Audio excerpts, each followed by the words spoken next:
All right.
All right. Hello, everybody that has joined us today. Welcome to the Roundtable.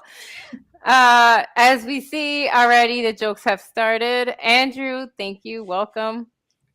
Everybody always does that. But then if you look down the line, Mr. Handy, our co-host, has continued the numbers 1 through 5. No, that's that Dave Chappelle. Fifth. I plead the fifth.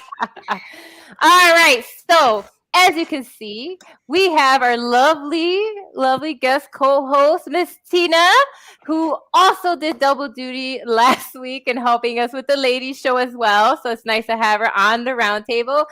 Tina, introduce yourself a little bit. Let everybody know who you are. I'm sure some already do, but all right, have at it.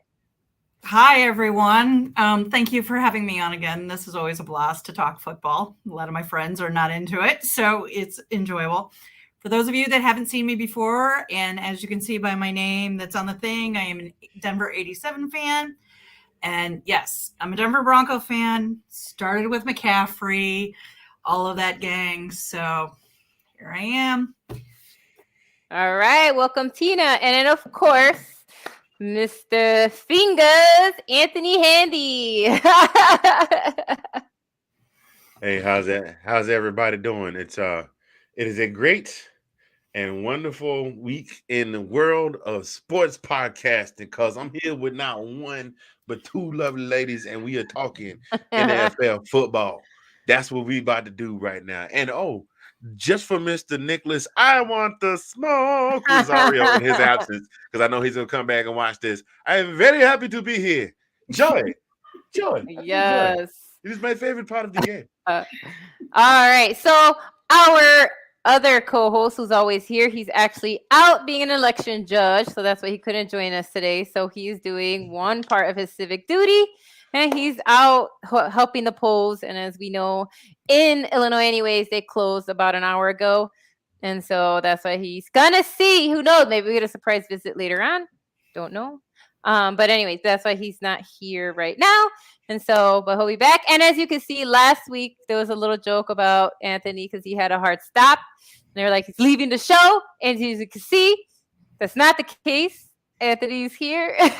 He's not left the show. I don't know what I would do if he did. That's right, baby. That's right. You know, they tried to get rid of me, Skip Bayless. They tried real hard. They tried to run me out. They said I was leaving. I was all abandonment and everything like that. But I'm back. I'm telling you, I just had to go take care of a couple things at Club Shay Shay. We had a little problem with the kitchen. The ales wasn't coming out quite right. We brought in Gordon Ramsay. He showed us how to cook them. And now we all back in business. So we back at doing something, do something. Okay, I'm done. All right. And then, of course, we always love our segment, our coin toss, where everybody gets to kind of have their little discussions about things going on in football. But before we do a short video.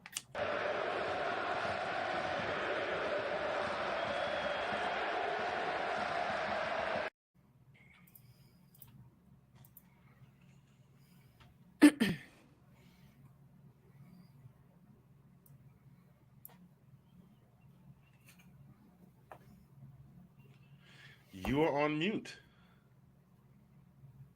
Mute, Hi, honey. sorry. Anthony, you knew where our discussions were too. You could have jumped in. You're a host of another show. I'm All right. sorry. I was waiting. Listen, All my good, job. all good. You know, you would think after 2 years of doing this and the fact that I run other virtual meetings all the time. But anyways, here we are. Okay, so the first things first, as we know, the Colts fired Frank Reich after 4.5 seasons and hired his interim coach, Jeff Saturday. And there's a lot of discussion about Mr. Jeff Saturday. But let's just talk about Coach Reich first, just because, you know, it's good to kind of have some ideas. So let's go to you, Tina, as our guest co-host. What do you think about the firing of Reich and his replacement, Mr. Jeff Saturday? And everybody out there watching, please, by all means, share your comments. What are your thoughts on the firing of Reich and also his interim replacement, Mr. Jeff Saturday? Here's my thought is it's 4.5 years. Does it really make a difference if you let the guy have another half year on his coaching contract and let him finish it out, see what he could do with the team and everything? Like, because I don't understand the Jeff Saturday bringing him in. He has no coaching experience. He's simply an ex-player that people like, and it doesn't make sense to me. So maybe somebody, you guys or somebody on the chat, can make it make sense to me. So that's my thought on it.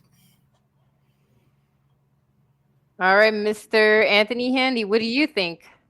Well, you got a guy that was able to you got a guy that was able to muster out roughly about an average of 8 to 9 wins a season, which is not world beater status, but it's still good. It's still good enough to at least every other year. I mean, 3 out of his 4.5 years, he had at least 9 wins or better. Unfortunately, not good enough to win the conference, but good enough to make them relevant. And it always seemed like they were just a piece here or a piece there away from getting where they needed to be. But of course, you know, you got the Texans and King Henry, you know, with their coach Vrabel down there. But still, you got a guy that's not a bad football coach. I mean, but for a decision here and there's a couple of those years they could have been in the playoffs. And to follow on to agree with Tina, I mean, you know, you could at least well, you know what, Tina, I take that back. Let me go ahead and say this. With every year, we know the coaching carousel starts at some point. It might start early, it might start late. This might have been a calculated move on the part of the owners to kind of get ahead of the coaching carousel. So if there is a viable candidate out there in terms of an assistant for another team or maybe a college coach they want to start wooing, then they can at least bring in an interim coach and get somebody else and get the person they want in there. So that's my logic behind that. That's really all I have on that. And go ahead. Sorry. I'm sorry. I was just going to say, I generally agree with your point, but the problem is they really can't woo these guys yet. Because if they start talking to them, they can violate the clause that says you can't talk to these coaches until a certain point. So what's the point of firing the guy so early so you can sit there and wait for 6 months? Yeah. Now or maybe here's what's interesting though. Sorry. See, the thing that they're saying too, though, and this just happened like a few minutes ago, is they did hire Jeff Saturday, but the person that's going to be making the play calls is the assistant, Parks Frazier. So so why not bump him up? Exactly. So again, like it does beg the question of why is Irsay doing this? Irsay. Yeah. Irsay. Why? What made him decide? You know, because basically, even though he made the interim head coach Jeff Saturday the pass game specialist, right, and quarterbacks coach, Parks Frazier, he's going to be the offensive play caller starting this Sunday against the Raiders. So that's why I think people have a lot of questions. Yeah. Yeah, that's exactly. So that it's like, what is going on? Like, it's really weird. I So think that's why. is he basically just like playing street football? It's like, okay, we're gonna fire him. We're gonna make him the interim coach. Oh, good. I get to call the plays. Nah, the janitor's gonna call the plays. Well, he's not even on the sideline. Well, he's gonna call into a radio to the quarterback's coach. Well, why don't you let the quarterback coach call the plays? Well, no, he don't have a degree, but the guy that has a janitor degree has a degree. So we're gonna have him do it. Like it's like, what are you, dude? What are you doing? It makes no sense. You know that even NFL executives outside are also baffled by this hiring. Like, they don't understand. I know that he was a popular player. I get it. And a lot of people loved him as a player, but he never coached, like, at all, like, whatsoever. Not high school coach. You know what I mean? Like, nothing at all in coaching. And then you learn that he's not even going to be making calls, right? That they're going to the offensive play call starting Sunday is going to be the assistant. And it's like, I don't know. I kind of agree with Sean. Like, is he just out there to compete with Dan Snyder? Like, and who could be the most ridiculous? Because we also know that he was the only one who actually, like, in the public, right? Now, I'm not saying others didn't. In public, like, call out Dan and, like, tweet stuff out, right? We saw him talk to the media. So he was, like, the only one. And so it's really weird. But I got nothing. Or maybe, yeah, maybe they're just making a case for. I'm gonna get to that comment in a minute. I want to talk about that, but I mean, maybe they're just making a case for. We're gonna hire somebody that's really bad so we can get a better draft pick. We're gonna make it look like. Let's think about it though. We're gonna make it look like we made a legitimate effort to give the Colts the best chance to win. Oh wow, it didn't work out great. We get draft picks, but Sean Spencer, if you don't stop that foolishness, that man couldn't even coach the third best team in the SEC West. And you talk about hiring coach the Colts. Yeah. So what do we think, everybody out there watching Roundtable? Like, is this just some publicity stunt? Is this just some weird thing? You know what I mean? Like, can we honestly believe that this is going to be the permanent head coach? You know what I mean? After the season, going into the new season. It's just, you know what I mean? So, like, what was the point of this? So, of course, everybody's talking about it, by the way. So at least it did keep people talking. I give him that. It did definitely created a lot of, like, publicity for his team, for himself, on making this decision. They're definitely going to have some high ratings this weekend because people are going to be watching just to see. It is only for the first half. There's going to be some high ratings. I'm sure he probably could run a practice, of course, but, like, is that, like, you know what I mean? He's 100% there to keep the team together, to keep it going, and be someone that keeps the team going, but also still is bringing in the fans, because him and Peyton Manning, when they were there, they were the center of that team. So I get that. It's still just, I hate to say it, to me, it smacks of an Ursay publicity stunt. But I'm telling you, he's legally tanking is what he's doing. Now, what if 100% would agree? What if, like, let's just call his bluff, and let's say they actually starting Sunday make a run for it, and also start winning games, because football's weird, right? So, like, what happens, you know what I mean, with this assistant making play calls, and then, like, like Bobby was saying, like, he's a cheerleader in their locker room, helping them run plays, maybe uplifts the team, right? Maybe thinks outside the box. I don't know. So what if all of a sudden, starting on Sunday, they beat the Raiders, and then they go on to, like, win a bunch of games? Then kind of what? Does this experiment work? I'm going to add another what if. What if I send somebody over there to check what's in that cup you drinking out of? Hey, I've seen a lot of weird stuff happen in football. That's all I'm saying. That's all. But that would be something. Thursday has a magic crystal ball. That's all I can say. That's all. I mean, but it would be funny. That's all. But so that was kind of the first topic of the coin toss conversation. Now we're going to go into kind of what's been going on, which is the shocker of teams that we thought were going to be bad. They're actually good this year. And then teams, that are bad that we thought were actually gonna be good. So, all of you can talk about your teams if they are on the bad side and we're supposed to be good, or vice versa. What do you think can be done? What are some adjustments? Right, like how is the AFC looking? You know, that top 4 or 5 in the AFC and also in the NFC, and kind of what are our thoughts on kind of the way the NFL has turned out this season? There are some shockers. I have to say, even though I wasn't like as a Georgia fan, I'm gonna just go ahead and break the seal on the Falcons. As a Georgia sports fan, I don't ever expect much out of any of the squads. I mean, even God bless them. You know, I love my dogs.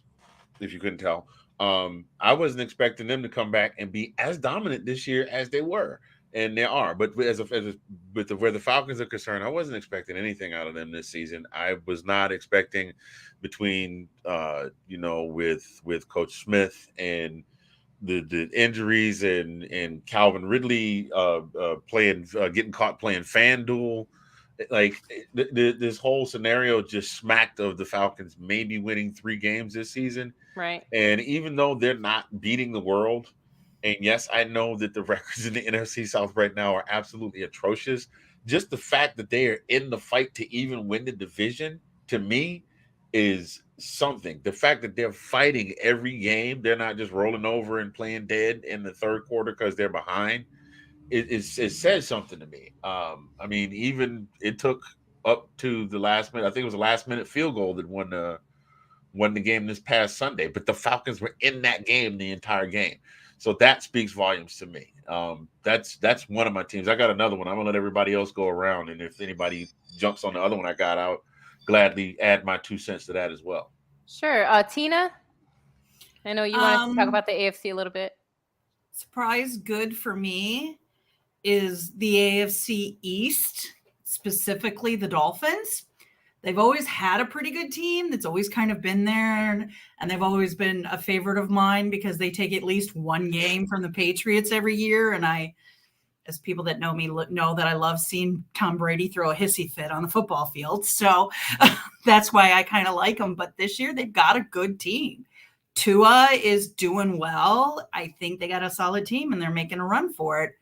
The question's going to be is Josh Allen being out for the Bills for a couple of games going to affect those standings, and see what's going to happen. So that's my surprise good. And then there's also the Seahawks. They're also a very surprise good too. So they've won 4 games in a row.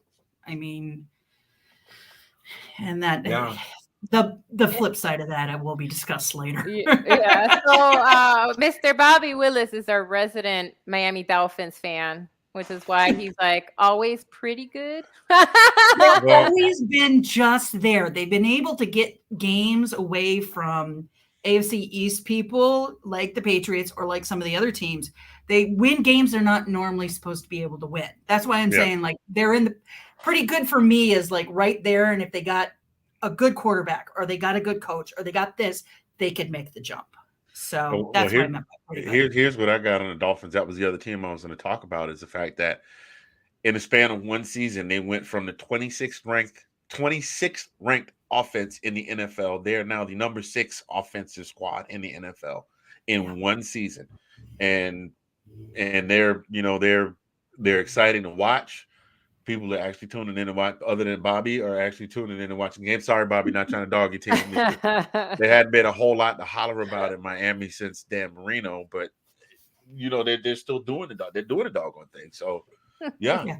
I find myself every week going, how did Miami do? Yep.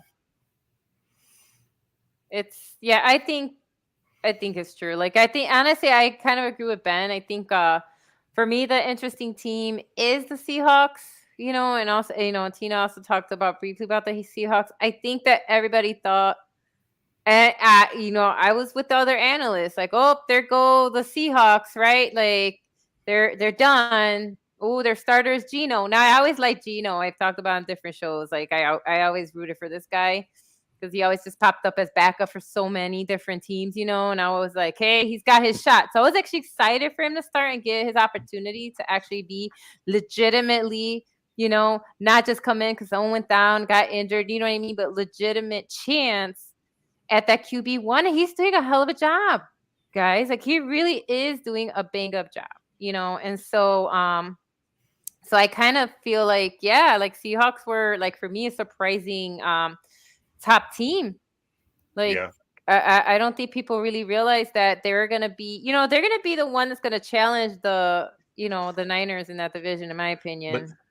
but did we not say, whether it was on this show or as a guest on another show somewhere, did we not say that Geno Smith, that it was good to see that Geno was getting that second chance to go out Yes, and ball out? And 100%. I said, you never can tell. It's just like the intro to Lose Yourself. You get one shot and one opportunity, sees everything you have, when you capture it, when you let it slip. And he's out there doing the doggone thing. He's balling like a man 10 years younger. I mean, he don't run quite as fast as he used to, but he's still out there He's, balling. but he's getting it done. So the Yep. speed man. Now here's the other shocker. So I don't know if you know, but in the AFL right now, the New York Jets are 4th. Okay, so I want us to think about that. That in the AFL, the New York Jets are 4th right now, currently. Meaning that if we were to go into the playoffs tomorrow, right, or next week, they would be playoff bounds. What do we think about the Jets being 4th and actually having a pretty good run this season so far? I'm thinking it's absolutely awesome. Do you say AFL? I'm like, AFL, yes. you mean Sorry, the I'm going back. AFC? I'm I going was back like, to is the. it 1965? I'm going back to pre-merger. I apologize. I've been doing a deep diving into a lot of history. Sorry.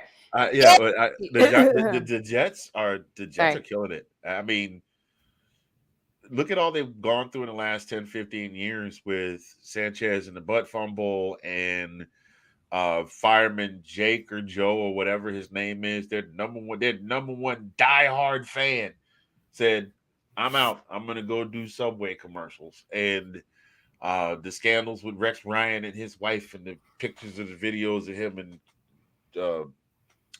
I'm not even gonna get it. He had a thing with her feet or something like that, and they made a whole bunch of fun Right. about that. Like all of the stuff that they've been through, and at the start of the season, everybody's like, "Well, the Jets are here. We'll see what they do." Yeah. And those boys are balling. Their defense is stupid. That's We're really going what's to keeping talk them about winning. that defense, Yeah. though. Sauce Gardner, baby. Yeah. Yeah, and it's partly spilt milk, but Go it's for been it. shown through a lot of pictures. Sauce is getting away with a lot of DPI. Okay. I was about to take a drink of I had to grab a trash can to spit. Well, He's gotten away with a hell of a lot of DPI that he's not getting called for. So Well, yes, let's he's be- good. He's but a they- very good corner for a rookie. But they all do though. Yeah, and here's the other point. The Jets only beat the Broncos by a touchdown. Maybe 10 points, something like that. so I think, like the Patriots, what's going on in the AFC East is some of these teams are playing teams that aren't as good, so they kind of pad their schedule a little bit. I'm not taking away from what the Jets have done. Zach Wilson is doing a good job there. He still needs some season. There's some good things going on at the Jets, but it maybe further down the line, it might not be the same. So I don't know. They did beat the Bills. yeah. I'm not saying they can't do it. I'm just saying they beat the Bills, but then they barely beat the Broncos. Yeah. They I mean, smacked us. It's not gonna be magic every week though. No, and honestly, like they're like, remember the Chiefs lost to the Colts, right? And so so sometimes weird stuff happens. But I agree. Who knows? Do they fall out or do they continue? Right? Because the football season is so long, guys. Like there's still so much left. It's crazy. So it is possible they fall out or they continue to grow. Also, on the opposite end, the other New York team is also 4th, which is really crazy. So the Giants are also having a good record. So both New York teams, so the city, who's usually divided, and the state, specific city between two teams. Like both teams are doing pretty good. Like it's kind of wild because everybody always forgets that Buffalo is also in the state of New York, Right. but no one ever. But we're talking about New York City. They're half it's not Canadian. New York. They're half Canadian by proximity. That's not. Wait a minute. That's not a bad thing. I'm just saying they're half Canadian by proximity. That's all. Well, then I should say I'm half Canadian because I was born up in Sault Ste. Marie, Michigan. Literally. Oh, snap. Yeah. So, how about everybody in the comments? What are the teams like that you guys are honestly surprised how well they're doing, and what are the teams you're surprised about how bad they're doing? For me, it's still going to be the Raiders. The Raiders are super disappointing. I know they won a game finally, but honestly, to me, that is the biggest letdown are the Raiders and even the Packers. I want to be honest with you too. Like in my division, I never thought. Now, I didn't think they were going to win. I kind of always gave the edge to the Vikings, but I didn't think it would be this bad. I'm going to be honest. I've been watching, I grew up a Bears fan. I grew up watching them beat us up every division, every season except one or twice. Like one time we went to the Super Bowl with Lovey. But honestly, those are the two big ones. And it's almost like they switched karma when they sent Devontae. I feel like they jinxed each other. I don't know, but he's the key, guys. Think about it. Devontae Adams was traded to the Raiders. And all of a sudden, the Packers started to just flail all over the place. And then even with the Raiders, they still can't win, even with one of the best wide receivers in the NFL in the last, I don't know, decade. You know what I mean? Always top two, right? We know that. He always ended up either first or close first. You know what I mean? You couldn't even really call him second. It was almost like a tie. You know what I mean? So those for me are the shockers, honestly. For me, the Packers and the Raiders. And I say that as someone that's a Bears fan in that division. What do y'all think? So are you telling me that moving Devontae Adams out to Las Vegas was kind of like in Indiana Jones and the Temple of Doom where they took the sacred stones and the village dried up? Is that what you're telling me? I think so. I mean, that's about what it sounds like. But he also took the curse with him to the other team. Right. Oh, no, that's not Devontae. That's Josh McDaniels is the curse. Ooh, all right, let's go. And as far as the Packers are concerned, I have to agree with you. I mean, I felt like the Packers were due for a come down at some point, but I didn't realize it was going to be like that. Like that. Like the Packers are starting to play as haggard as Aaron Rodgers has looked for the last 2 or 3 years. And that's not even me being funny. That's just me telling the truth. I'm like, wow, Packers, really? Is that what we're doing?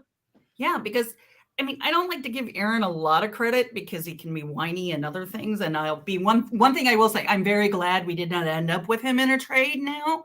But he kept saying, I don't have any weapons. All he had was Devontae. That's it. You get rid of his weapons and you send him off and you don't replace him. It's not a good system. I don't know what's going on there. So but there's other teams that are winning with rookie receivers, so I'm not seeing what the problem is. I wonder what the common denominator in that equation is. Aaron Rodgers. Yeah, I don't know. Like I said, it's an interesting conversation to honestly have because it's just, the other thing is that they're notorious for not doing well in trades. They're very they're very frugal. And so that's one of the reasons Devontae left. They couldn't pay Devontae and Aaron Rodgers at the same time. It was just too much money between both. But well, that's a lie. Just like the cap they could have, but they didn't want. I'm just saying, but it's interesting. I don't know. It's an interesting situation there. But Minnesota is the number 2 team in the league. Okay, guys, yeah. Minnesota has so many wins right now that they're second in the league behind the Eagles. What is that, guys?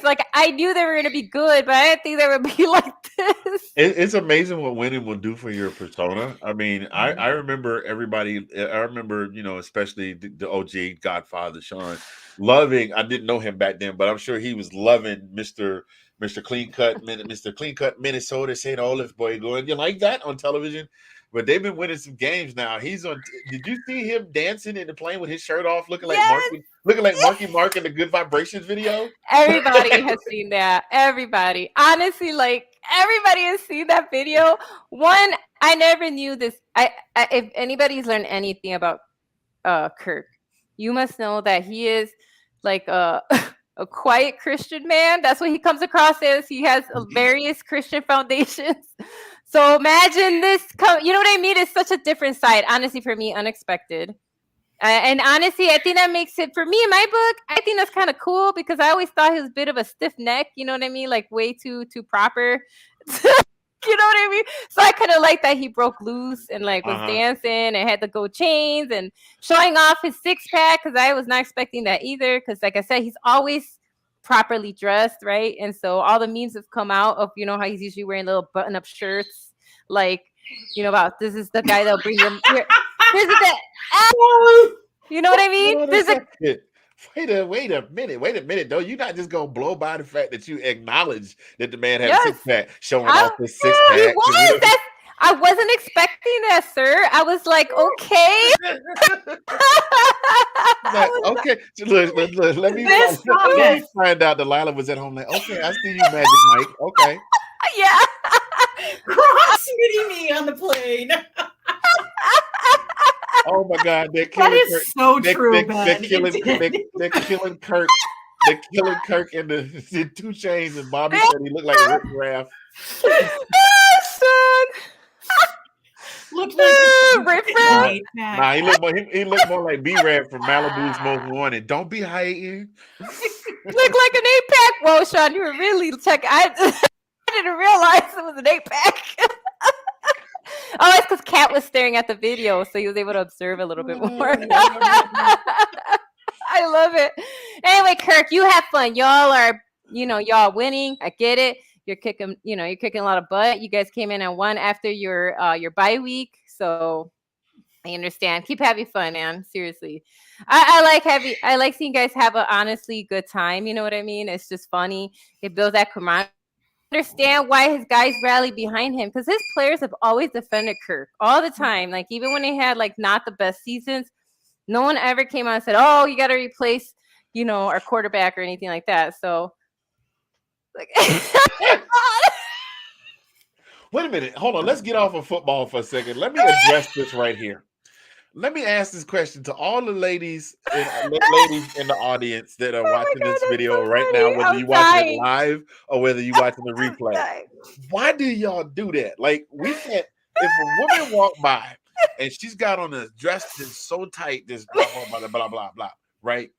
And now my wife and I, we are good, okay? We good. But like I've seen dudes like if a woman walk by and his eyes move just that much.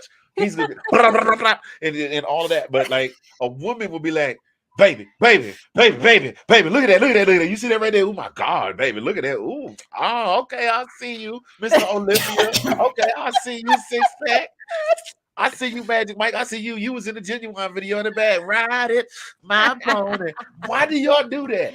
Well, to be fair, I actually do that with anybody. Like when Ciara comes out, I always point out the fact how gorgeous she is and that Russell Wilson is a very lucky man. I always say, looking she gave us one. You see, she gave us. That was gorgeous. She gave us one example. I have many. It'll take up the whole show. Trust me. Tina, women don't have any problem finding other women attractive or men. Like it's usually guys that don't like to point out that the guys are attractive. I don't have a problem. I might not say it out loud, but I can see a dude and be like, okay, that's a handsome dude. Right. I get why the ladies were crazy about Denzel back in the day with that smile. He still looks good. I get that. You know what I mean? But I'm saying like the point that I'm getting at is I think you are right. There are a lot of women that do that. They don't want their guy looking at a girl. Boom. That's what I'm talking about. But you're okay. Look, my personal philosophy has always been looking ain't touching. I agree in the same way. Right, so I understand if the guy's checking out a good-looking girl. Now, I might be in the minority. You're not. I don't care. Me. I'm not going to get mad because he's looking at something. Me neither. You can ask Kevin. There's a lot of women out there that would. Yeah. Oh my God, yes. I get it. Yeah. All right. So this was fun. It went off the rails a little bit, but I like that. It's a good Just show. a scope. All right. We're gonna have a quick commercial break, and then we'll move on to our next segment. So.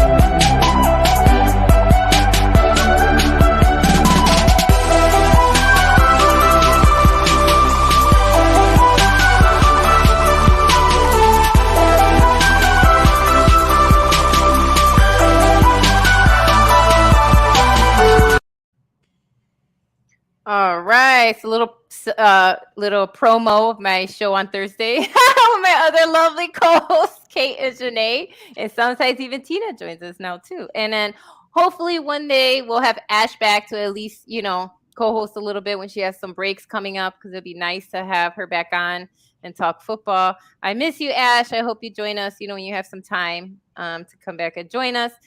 All right, we are going to move on to this week or this day in the NFL, and then quick little video for that too, and then I'll be back with your this day and this week in the NFL.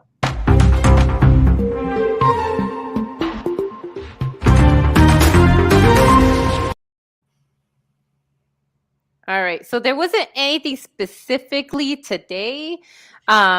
And so I kind of had to hop around and find days around, which is why I call it This Week in the NFL, because it doesn't always land on the exact date. Okay, so basically what I did find is that on November 7th, 1943, the Detroit Lions and the New York Giants both ended the game scoreless. They tied 0-0. So I didn't even know that was possible. So yeah. So they were the last scoreless tie in the NFL. Obviously, we've never seen that again. But November 7th, 1943, that Lions and Giants game was a scoreless tie. And that's the last time that happened. November 7th, 1966, something not as riveting, but still relevant. In 1996, on November 7th, ex-running back and Heisman Trophy winner Mike Rozier actually was shot a bunch of times in his hometown of Camden, New Jersey. But he recovered. He's still alive and well and out there doing speeches and stuff. The guy is fine.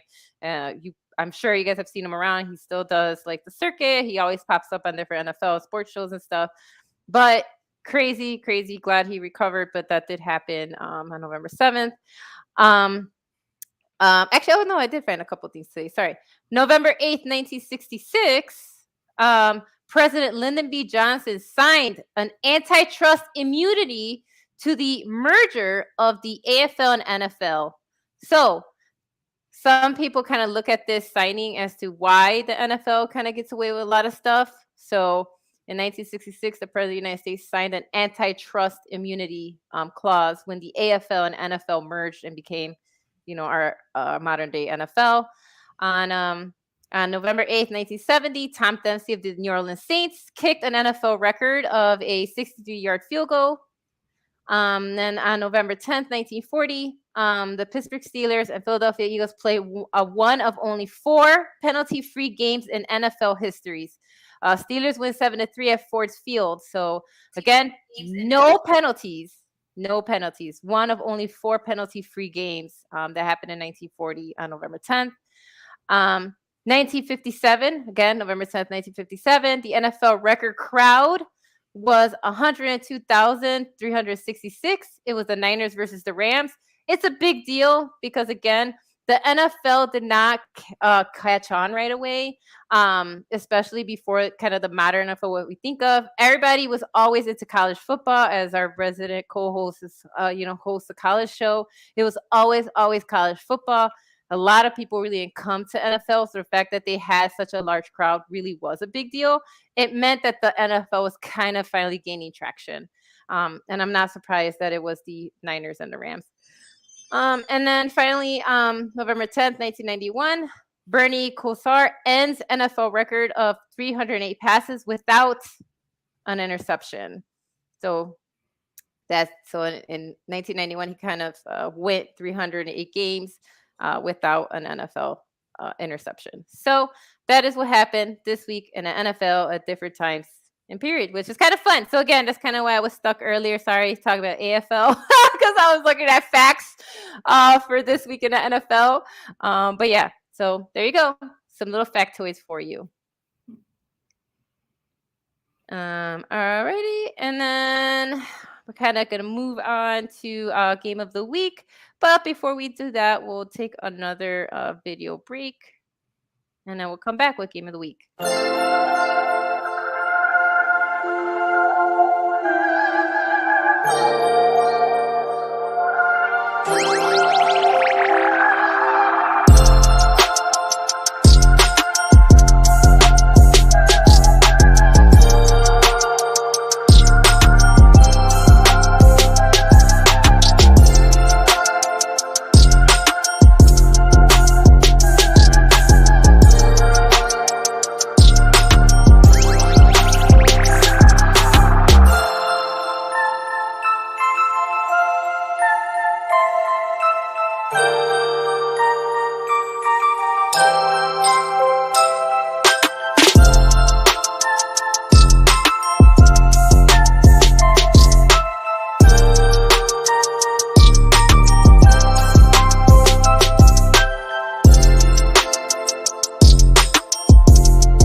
All right, welcome back, everybody. And our game of the week was chosen by our co-host that isn't with us tonight, and that's Nick Rosario.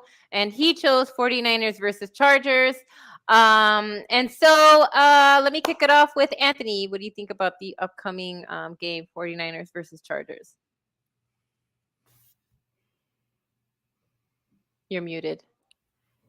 You got the number 6 ranked quarterback in the power rankings in Justin Herbert versus the man who for a long time was out of country. They tried to get rid of him. They wanted to bench him. They were like, and I've even said he's the man of glass. He's very fragile.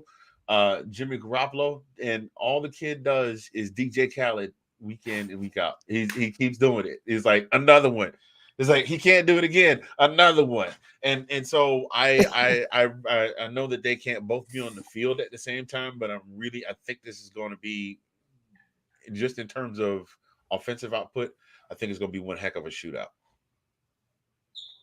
Okay. Who gets the W, and what do you think the score will be? Who gets the W? I am going to give the edge to I'm going to give the edge to the Niners. I think the Niners win by 8, and I'm going to say the score is going to be 39-31. Actually, no, 39-31. That's where I'm going to put that. Okay. Man, they have that game at -7. That's the line. San Francisco. The line is San Francisco -7 for those of y'all who bet out there. So it's kind of interesting. That they're yeah. I said 8. That's what I'm saying. That's what I'm saying. So by a touchdown, so a lot of analysts, obviously, who do betting, they're kind of thinking similar to you. All right, Tina, what do you think about and it's a Sunday night game, y'all. So Niners Chargers, what do you think? God, I hope the 49ers win just because I could take another loss in my division. But here's the thing. If Keenan Allen and Mike Williams are still out for that game, I definitely think 49ers can win it. If they're back in, Herbert definitely has all his weapons back. So I hate to kind of be wishy-washy, but I hope it's the 49ers. I really, really do. I think it's going to be a close game, like what Anthony said, too. So I'm not good with it. That's okay. So you think Niners get the W on Sunday night? I want the Niners to get the W on Okay, Sunday. I get what you. I'm saying. That's all right. Everybody still watching. There's a few of you guys still out there. What do you think? That's game of the week. 49ers versus Chargers. Who gets the W and by how much? All right. So with so just so you know, their records are pretty close. The Chargers are 5-3 and the Niners are 4-4. And they are playing at in Levi Stadium. So so it should be. I think it'll be. We're seeing two California teams kind of play each other, kind of in similar locales, right? I agree. I think it's possible for Herbert to get away with one and end up 6-3, but I'm giving it to the Niners. I think that we saw what CMC could do. And I do think that's a dangerous team now for me, that they have Debo and they have CMC, and Ayuk is doing pretty good, actually. Like, he's actually really improved, in my opinion, the last few games, and actually getting a lot of play out there. And so I think the Niners are going to get the W. And I think it's going to be a little closer. I actually think that it'll be Niners by a field goal. I do think because I feel like both teams have a pretty solid defense, and I think that each defense is going to go hard against the other quarterback. And the only reason why is because I love Jimmy Garoppolo. Okay, he is literally from right outside Chicago, Arlington Heights, like 30 minutes away. And so, like, I like the local boys. But I do know also that it's very easy to rattle him and shake him. And Herbert's, like, will get interceptions, but he'll come back and he'll get those long passes and stuff like that. And that's kind of why I still think 49ers will win, but I think it'll be by a field goal, only because I can see Jimmy G kind of making a lot of those mistakes, because that Chargers defense is going to go after him hard. That's the only reason I made that pick. And then Sean thinks it'll be 49ers as well, 31-27. See, I guess we're all kind of seeing close games too. Yeah. I think we're all expecting, Yeah, now mind you, they're gonna kind of have to play lights out. It's gonna have to be one of those lights out games against each other, because the two of them together are averaging about 22.5 points per game. Yeah. So I think they're going to bring a little extra oomph. Just, it's not like a college in-state rivalry per se, but it's an NFL in-state rivalry, AFC versus NFC. Two of the young quarterbacks that are supposed to be the young up-and-coming studs that are supposed to be the next the part of the next generation of QBs in the league. And so I'm looking to see some fireworks on Sunday night. All right, so that is your game of the week. So again, let's see what your thoughts are. Of course, you know that Sean always replays the reruns for us. So if you do see that, make sure you comment on our YouTube channel, comment on our Facebook page. We even have a Twitter. So hey, if you want to tweet at us, by all means, go for it. But yeah, let us know what you think. Did you pay the $8 to get it verified? Yeah, if Stephen King don't gotta pay that $8, I don't. Anyway, so we're gonna move on to one of our favorite segments, a very popular segment with everyone that's been watching the last few weeks. We're gonna do this rookie spotlight, but before we do, a quick little intro.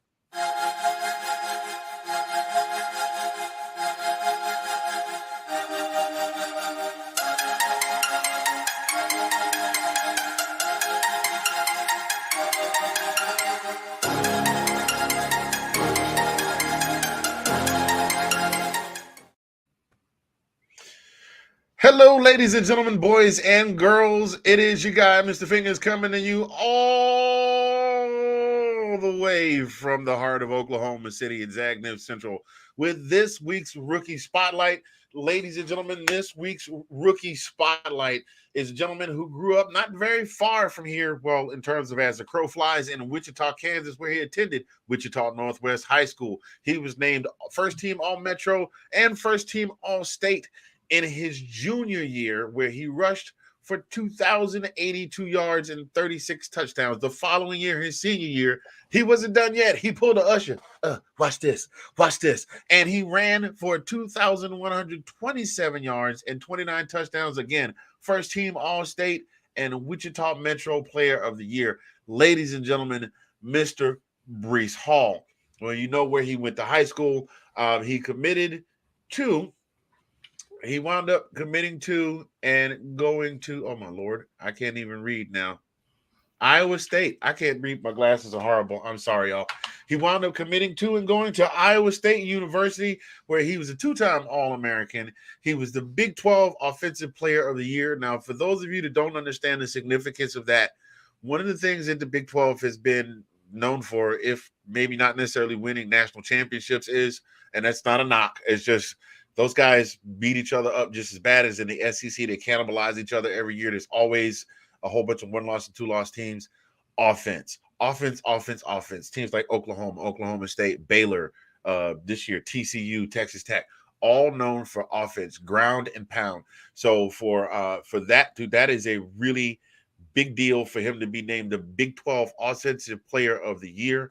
And then he was drafted by the Jets in the second round of the 2022 NFL Draft. Finished up his career at Iowa State with 3,941 yards in 36 games, where he scored 50 touchdowns.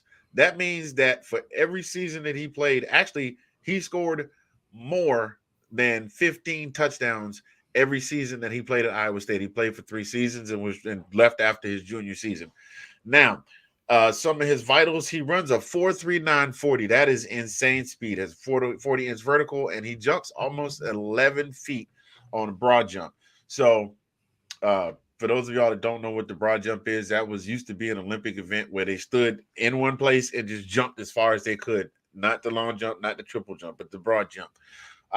Well, so far this season, 56 carries, 275 rushing yards, 17 catches out of the backfield, 213 receiving yards, and 3 total touchdowns.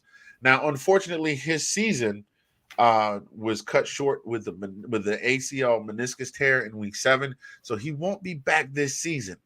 But he also but the thing about him is, and we know now with the medical technology that we have available with arthroscopic surgery, he's going to be as good as new with nothing flat. But one of the things that I like about him and watching his highlights, and this is the thing that I've used it about a lot of the running backs I've talked about, but this guy is another one. He's elusive. He can stop and go on a dime. He sees a hole. He sees an opening. Boom. He's there. He's there before you even realize that's where he's going. Watched a lot of his college highlights at Iowa State. A lot of times the defender thought they had him, and you can see the look on the defender's face like, crap, he's going to my left, and I'm already drifting too far to the right. And once he's by you, he is by you. As far as catching out of the backfield, he's got hands like butter. Didn't have a whole lot of drop passes coming out of the backfield.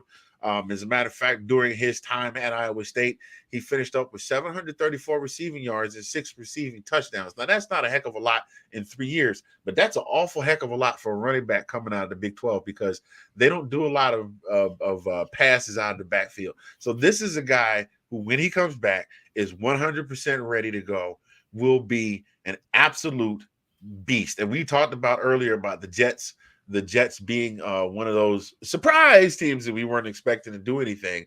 And he was a big part. He's a big part of their success early in the season. And we are expecting big things out of this guy when he comes back. So, ladies and gentlemen, boys and girls, this week's rookie spotlight, none other than the New York Jets, Breece Hall. I've been Mr. Fingers. Thank you for your time. Back to you, Delilah. All right. So what do we anyone out there who's been watching Breece Hall, what do you think about him? Tina, what do you think about Breece? You think he's the one that's been helping the Jets? I definitely do. I had him as my running back in fantasy football, and he was helping me out a lot until he got injured. So, yeah, I think he was there. He was, especially when Zach was injured, he was definitely helping to keep that offense going. So, it's like what Anthony said. I mean, with today's technology, tearing an ACL, whichever part, I get confused at which one is MCL and ACL and all of that. He'll be back, and hopefully, he's just as good as he was. Yeah. So. Yeah, I mean, there used to be a time when you got an ACL tear and your season was done. And we're talking. Your career was done. Yeah. Your entire career was done. And we're talking as recently as 20 years ago. I know that seems like a grand scheme of time, but we're talking that's how far the medical technology has advanced as far as arthroscopic surgery. Mm-hmm. And that particular ligament is very important. I used to work in physical therapy. That's what I know. I was a med student in college. That ligament connects to the back of whatever bone it is. It's at the bottom end, the tibia, the fibia. It connects to the back of the fibia, and then it crosses up to the front and connects to the front of the femur. So so if you're looking at it from the back, That's the front of your knee. That it's up here, so that's why it's called the anterior. The posterior is the one that connects to the back, and then the MCLs are along the sides of the knee. So it's very important because it helps you stabilize as you walk, and especially with all the running and the pressure that he puts on his knee, that one gets a lot of pressure. That one gets a whole rack of pressure. So but yeah, very important part of his knee. But the doctor should be able to fix that up like it's like brand new. As a matter of fact, a lot of guys that have had the surgery, especially if it's Dr. James Andrews, who does a lot of the surgeries in the NFL. A lot of those guys said their knees feel better post surgery than they did before. Yeah, I think you're right. I think the way they, everything's improved so much is just, whenever we hear, oh, season ending, doesn't mean they won't come back. It just means that, just the season is just not, it's not feasible. But I agree. It's just the way things have improved a lot. Sometimes these used to be career ending, you know what I mean? So Yeah. So yeah, I think I agree. I think we'll see Brees back. I mean, look at we on the ladies show we are talking about all these running backs that came back after injuries. Look at CMC. Like, cross my fingers, but like everybody was always wondering about him when he came back after all his injuries. He's been playing like a stud. King Henry's out there, so you're right. It's very I'll give you the ultimate comeback. Alex Smith. For sure. That was the same injury. Joe Theismann never played another down in the NFL. Alex Smith was at least able to come back and finish the football season. For sure. No, you're right. I was just thinking about like running backs because they do get beat up, guys, because that's literally what they do, right? They're the ones rushing like through all these like defenders and stuff. That's why like we always look at like how long like these guys actually have, to win stuff, right? To win a Super Bowl and things like that. So, but yeah, I think we'll definitely see Brees again, and hopefully like at full capacity and like ready to do what we know he could do. So I will say this. Yeah. I will say this. It's if he had to be injured, it's better that he did it now in his rookie season, maybe his first season, as opposed to a guy that's been in the league for like 5 or 6 years. Right. You know what I mean? I mean, he'll still come. That guy, that older, that veteran will still come back, and he'll still be able to do. But the flexibility and the ligaments won't be quite the same. So if he had, it's horrible that it happened. But if it had to happen, it's good that it happened now. Good.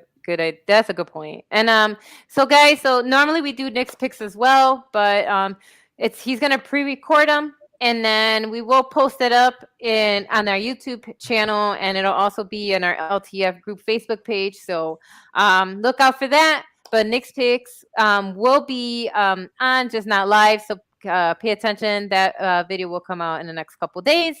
And again, you will have kind of his bets for the upcoming games. So that segment is still happening. It's just going to be recorded and posted later. Before we wind down to our last segment of the day, we're going to do a quick little video break, and then we'll be back with one last thought.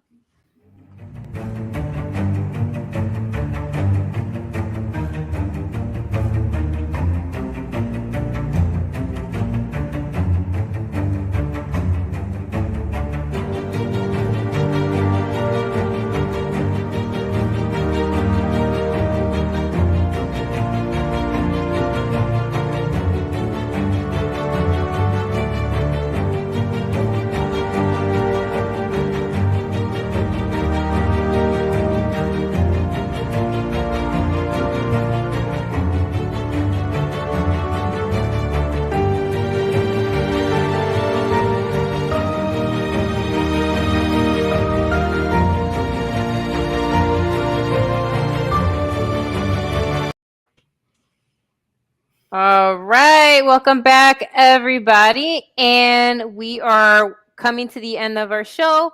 So, without further ado, I'm going to allow one last thought. I'm going to start off with our co-host, lovely co-host again, Tina. Thank you for joining us today. But go ahead, we'll start off with you with one last thought. Just a reminder to everybody that Friday is Veterans Day. So if you know a veteran, please give them a big hug if they're still alive, or keep a veteran that you used to know in your thoughts, because our veterans are the ones that defend a lot of the freedoms that we have in our country, and we need to pay them the respect that they deserve for their service for our country. So that's my one last thought. Thank you, Tina. And Anthony, your one last thought. Uh, um, appreciate the things that you have, and I'm not necessarily talking about material things. I'm talking about the things in life that genuinely give you joy. Because like you see the commercial where the people running and they say one thing is for sure, everybody wants a new iPhone 14. I can assure you, no, they don't. I have an Android, so the lie detector test proved that that was a lie. Um, but appreciate the things that you have while you have them. The reason I say that is this: it was 7 years ago in the early part of the year where I found out that my wife was diagnosed with breast cancer, and she had the surgery, and I mean, she's still with us, of course.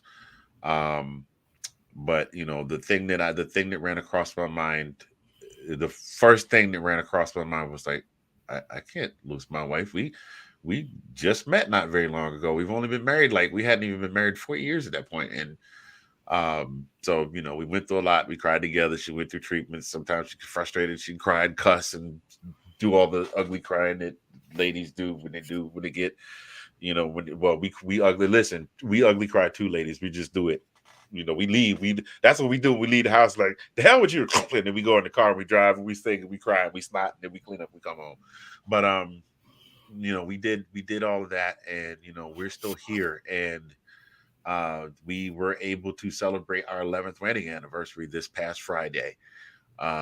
So just take the time to appreciate the things that you have in your life when you have them, because you never know when you might get that phone call. There might be when you get that phone call and they're not here anymore. And it's just that simple. Pick up the phone and go, I hate to tell you, such and such has passed away. And I know a lot of us have experienced that with COVID and other things over the last couple of years. But just take the time to appreciate the things that you have in your life. And so I know my wife doesn't watch this show very often, but I hope somebody clip this and send it to her specifically. Honey, I love you very much, and I appreciate you for taking in the guy that I was when you met me, and being patient with me and helping me get to where I am. And I thank you for everything that you have been to me over these last 13 years of being together. And it ain't always perfect, but we always make it work. So I appreciate you and I love you. And that's what I got for my one last thought. That was beautiful. That was I'm gonna beautiful. cry.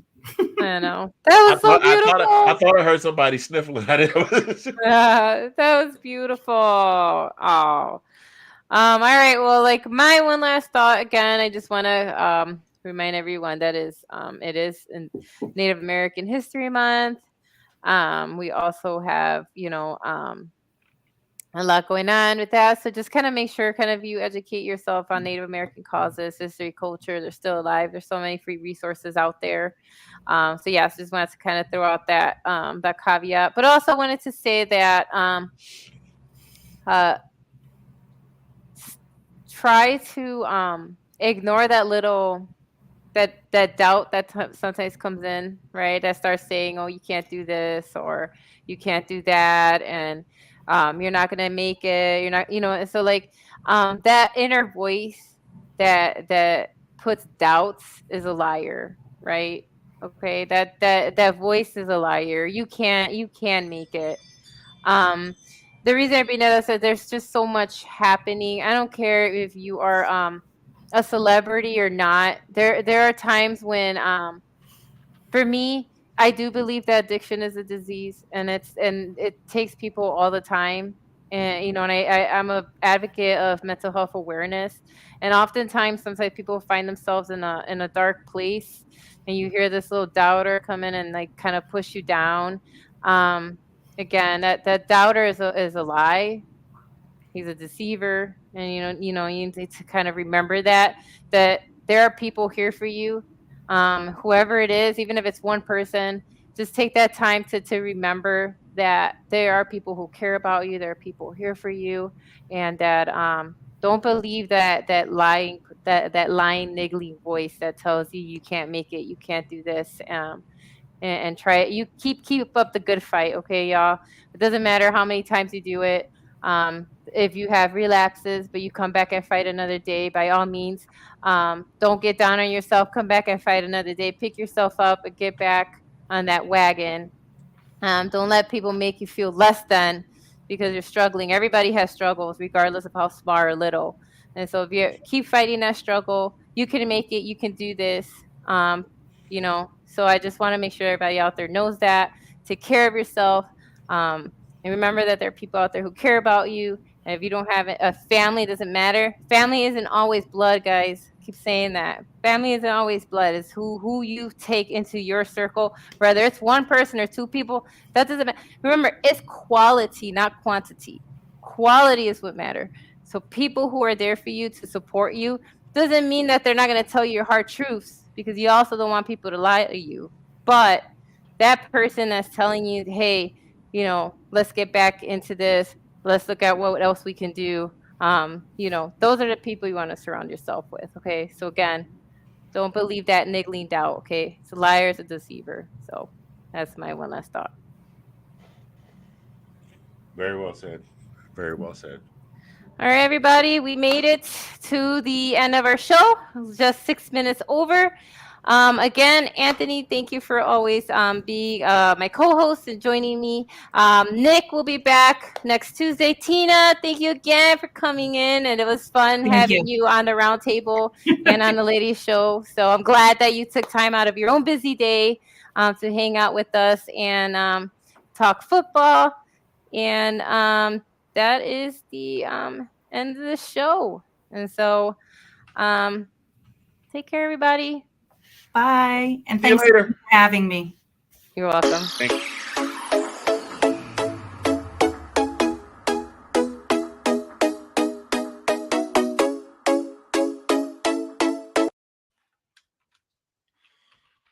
She dipped out.